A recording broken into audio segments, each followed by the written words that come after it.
Okay. இப்போ வந்துட்டு sorry ட்ரேபிஸ்ட், makeup ஆர்டிஸ்ட்டையுமே வந்து எல்லாருமே வந்து அது ஆர்டிஸ்ட்டாவோ, அது ஒரு கலையாவோ பார்க்காம, அது ஒரு வேலை. அத ப்ரொஃபஷனாவே நெறைய பேர் மதிக்க மாட்டாங்க. ம். ஏதோ பண்ணிட்டு இருக்கீங்க. நீங்க என்ன வந்து கட்டி தானே விடுறீங்க. அப்படிங்கிற மாதிரிலாம் இருக்கும்ல. நீங்க சொல்றது கரெக்ட்டு. லைக் நம்ம போற இடத்துல, அ அவங்க மேக்கப் ஆர்டிஸ்ட் தான்ப்பா. அவங்க அவங்க மேக்கப்போட தான்ப்பா வந்திருக்காங்க அப்டின்னுவாங்க. லைக் சில டைம் எனக்கே தோணியிருக்குன்னு வச்சுக்கலாம் பிகினிங்ல.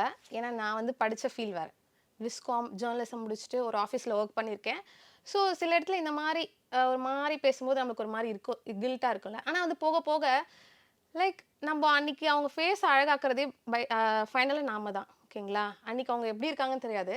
நம்ம மேக்கப் பண்ணி அவங்கள க்ளோ பண்றதுனால தான், அன்னைக்கு அவங்களோட ஆல்பம்லயும், அவங்களோட ஃபோட்டோஸ்லயும் அழகா இருக்காங்க. ஸோ அதுக்கு ரீசனே நம்ப தான்.